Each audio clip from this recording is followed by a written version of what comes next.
Hello, I'm Cheryl, and I'm here to talk with you a little bit about what it's like to be a parent of an autistic child or a child with autism, as some prefer it. And I'll be doing a lot of these. I'll be doing probably a series on these.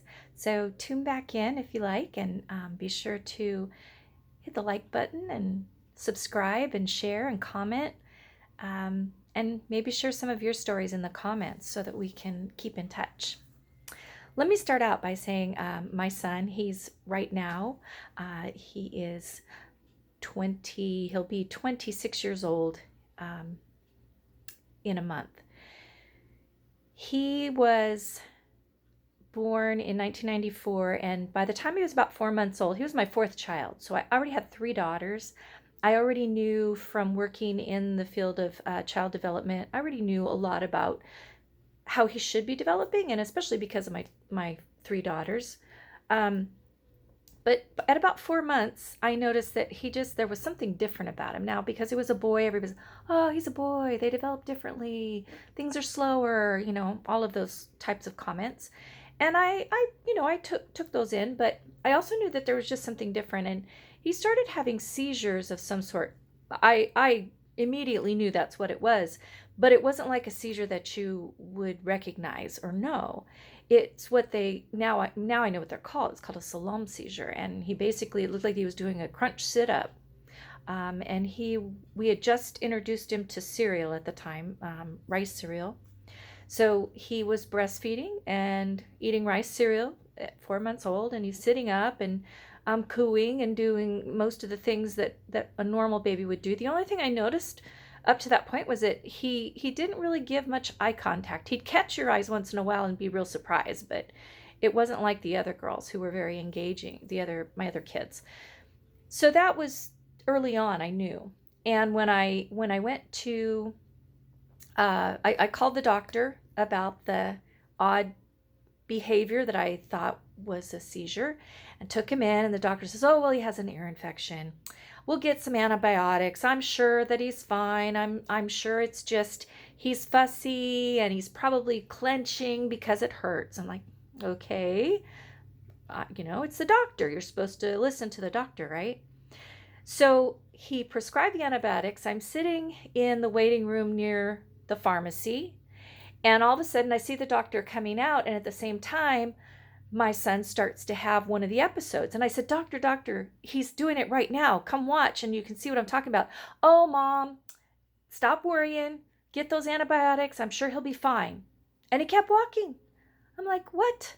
So I thought, all right, fine.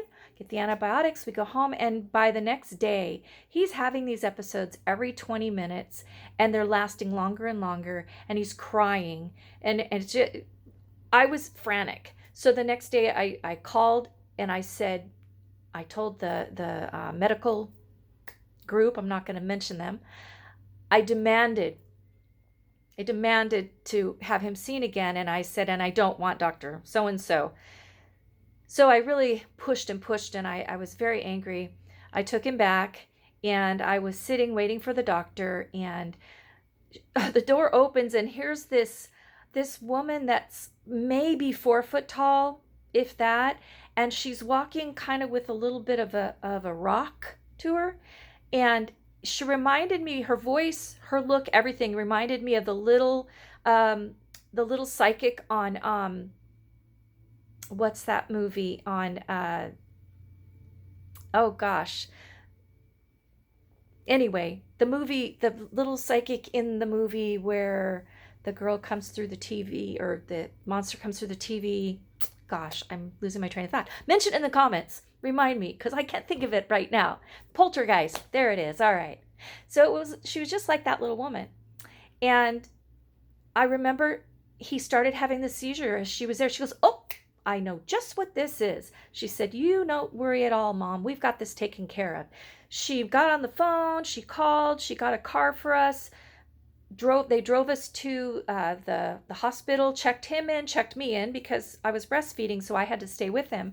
And we were there for 5 days. They did MRIs, they did all kinds of scans. And while we were there, an intern that came in to to talk with me, who I wish that the little doctor who had recognized the situation was my doctor at that time, but it wasn't. It was a young man who was an intern, or had his interns, I should say. Young doctor with an entourage of interns. So probably, I want to say 6 people following him around. He comes in and he's talking to them, and it was my first time seeing him. So he hadn't said anything to me. Didn't introduce himself, nothing. Just came in, picked up the chart, started talking to them, and I'm sitting there scared to death because I still didn't have a diagnosis or know what was going on. And then he finally gets to me and he says, well, we think we know what this is. And he called it infantile spasms. He gave me a copy that was a crooked, faded copy of a copy of a copy of a copy out of a medical book that had about a paragraph about what this was. And my husband at the time asked him, well, what's the prognosis? And he said, it's not good. Your son will probably never tie his shoes, never feed himself, and will most likely be severely retarded and need to be institutionalized. It was like, what? What? So then a neurologist came in later in the day, and I was crying and just distraught. And she asked, what she could do for him. She's trying to explain what was going on with my little guy's brain and so on and so forth. And I told her what the other doctor had said. She says, no. You don't listen to him. You don't listen to him. She said, I will be taking the case and I will be seeing you monthly and we'll be doing progress reports and we'll get some therapy started. She said, don't listen to him. So I thought, wow, this is the second male doctor that we've gone through that has just dismissed me like I'm nobody. And it was like, where's the caring? But the 2 female doctors had definitely been engaged and really wanted to find out what was going on. So anyway, that's my video log number 1. Tell you how this all got started. And I'll be checking back in every once in a while, a couple a week, hopefully, maybe more, to tell you my son's story and maybe give you a glimpse of who he is today. But in the meantime, stand your ground for your kid. Not all doctors know, and even if they know, not all of them care enough to even ask the right questions. So you need to ask the questions and don't be afraid, especially when it comes to your child and you know something's not right. Only a mother knows. All right, thanks. Have a great rest of the day.